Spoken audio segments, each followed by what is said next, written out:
first selection in the 2023 draft, Walker Jenkins. I think we've all seen the numbers, we've all seen the awards, the honors, but we're here to learn a little bit more about Walker today. So to my right, I have Twins President of Baseball Operations, Derek Falvey, Vice President Amateur Scouting, Sean Johnson, Walker himself, and Walker's agent, Scott Boris. So I'm going to kick it over to Derek to start things off.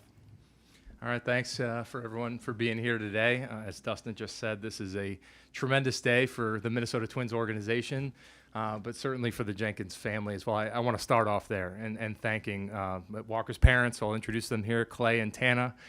They're here with us today. His sister Molly, who's right there with him, and then his girlfriend Lexi, all here. You know, when we sign a player, and as Scott, I'm sure, is relayed to you, our organization thinks about it as not just the player, but the family as well. And you guys are now part of the Minnesota Twins organization and the Twins family, and I want to welcome you and thank you for being here. To Scott and the Boris Corporation, for everyone who's been a part of this process, I want to thank you for your partnership and your work on this. That Scott and I have been up at this dais before, not that long ago, and have been through a lot together, but the partnership and the work together is what allows for something like this to happen, and we'll continue to allow for that. And lastly, but not least in any way, Walker, I want to thank you, for the work you've put in, for everything you've done to put yourself in this position. We were talking just backstage, and we've heard this about you all the way through.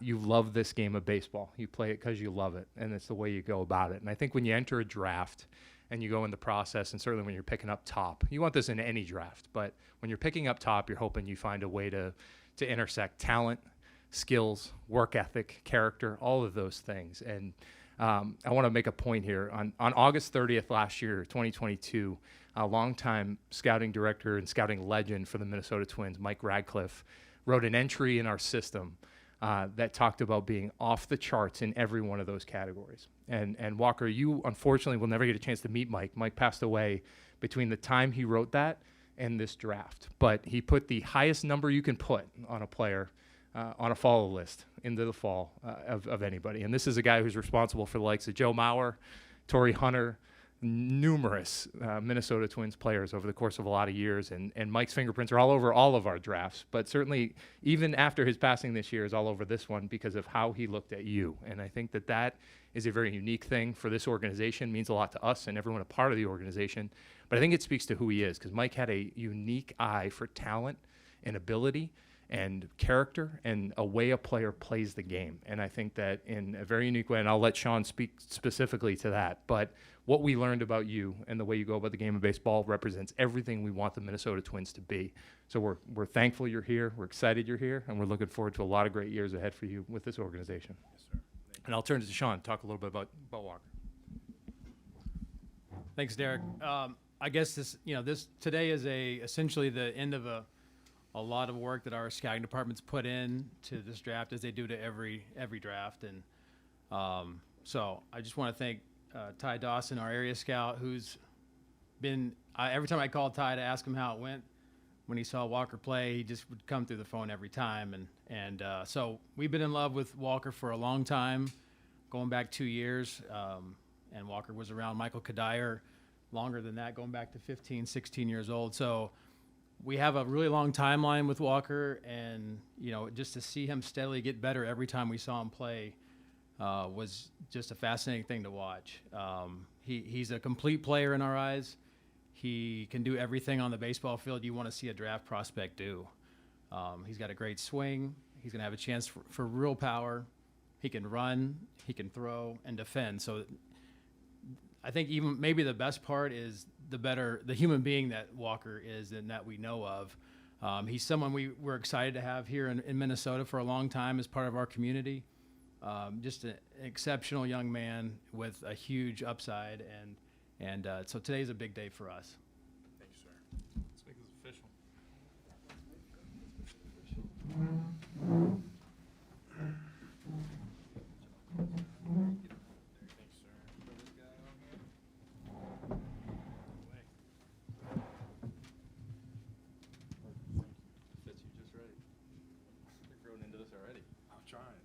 Take a couple more years, but we'll get there. Can we button all the way down?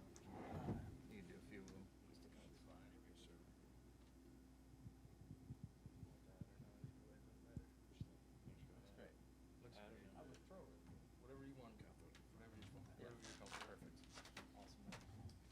Make you show the back a little bit too. Yes, sir. Okay,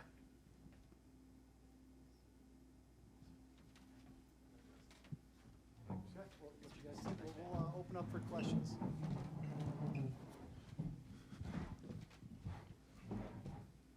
Betsy.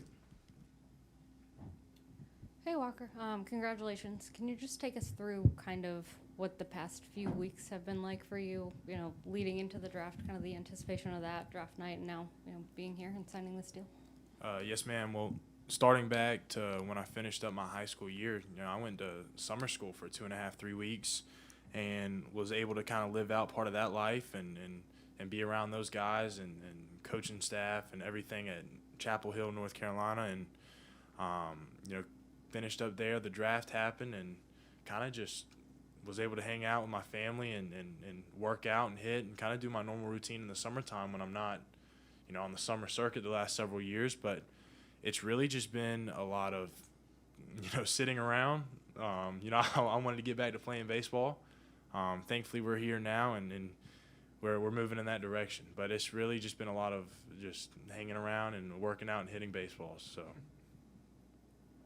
As for Derek and Scott, we're right up against the deadline. Is there any particular reason we're sitting here today with most of the class already set? No, Scott, I think this is a shorter journey than we went through over the course of the winter, the last time we were sitting up here. So, we just like to spend a lot of time on the phone together and navigate it all. This is the process of it all, right? And ultimately, Scott and I had plenty of conversations throughout it with the shorter timeline to signing than it was just a few short years ago when the draft signing deadlines went into August and it went later. Continue to work through that. Scott, on his behalf, with Walker to understand all the details and how this all worked out.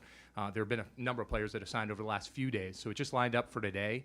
And again, like I said, I appreciate all the work that Scott put in and the time, and we're very thorough in that process to navigate each stage of this, and wanted to make sure Walker was really set to make the decision he needed to make, line everything up. But we knew he wanted to be a Minnesota Twin, and Scott relayed that, and we knew this was the best place for him.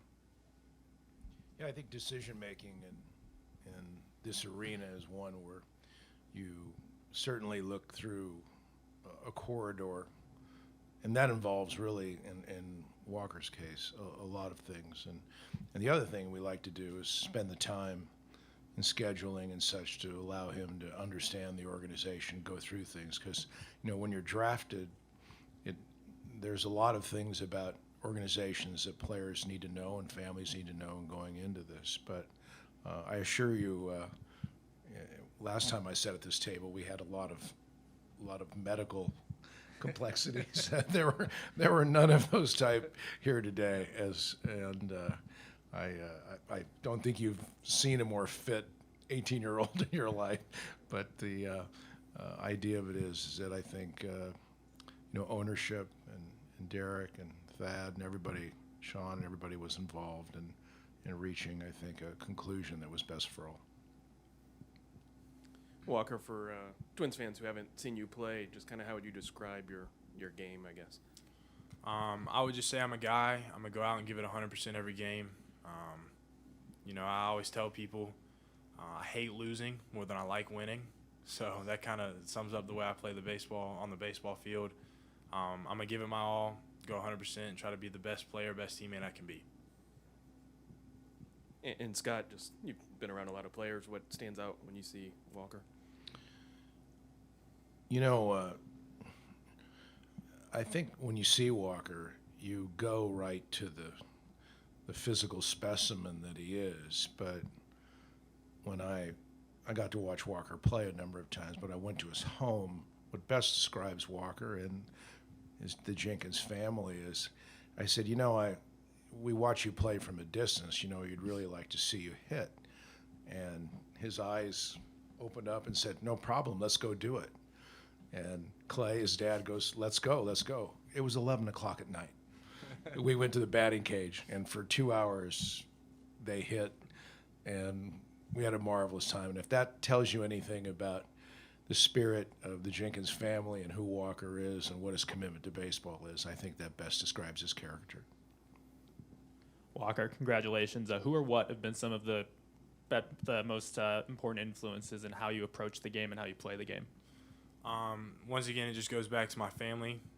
The way I was raised, the way they taught me to play the baseball game. I was fortunate enough, my dad played, baseball at NC State. My mom was a college athlete as well. They taught me how to play the game the right way, how to treat others, and just how to go about life. So I think that's been a huge just reason to why I am the way I am now and how it's resulted in this. So.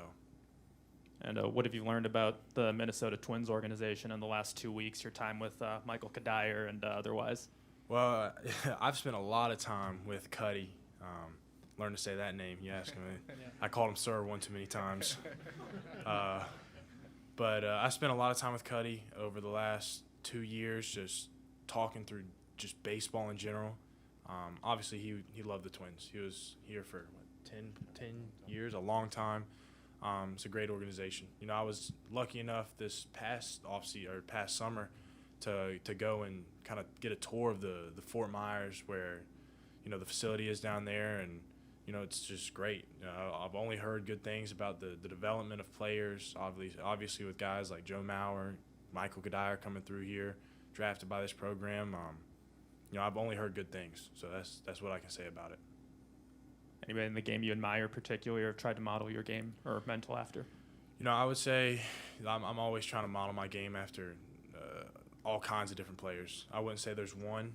I like to look at what the guys that are most successful do and the guys that are the least successful do to try to warp my game into the best way possible that allows me to help my team win and then allow me to be as successful as I can be. But just a couple names off the top of my head. I love hitting, as Scott was saying, and like to study the art of hitting. And obviously guys like Bryce Harper. I actually have a video of Joe Mauer on my phone, Ken Griffey Jr., Barry Bonds, Ronald Acuna Jr., just incorporating so many different players into my play style and figuring out what works for me as in comparison to them. So, I look up to so many guys and model my game after many different players. Audra? Congratulations, Walker. Thank you. The journey to the big leagues is not always easy, so I'm just curious, what do you love most about the game of baseball? What do you expect will be something that fuels you as you strive to reach your ultimate goal? I just love the game. I can't even say there's a particular thing that I love most. I love being out in the field and playing. That's my favorite part about it. I just feel like I'm a very motivated kid in general. I want to be the best at anything and everything that I do, and that's obviously the main motivation along with winning. But then there's just little things along the way, getting cut by different teams, different aspects that lead to, kind of a chip on your shoulder that wants you to go out and do everything that people, kind of doubted you. But just the fact that I want to be the best, that motivates me each and every day to wake up and someone else could be working when I'm not right now. So that's kind of like that motivation in the back of my brain. I always got to get in my work and give it 100%. Anybody else in the back? I think with that, we'll finish the question and answer part of this. And if we could invite all four of you to stand in front of the table for some photos. Yes, sir.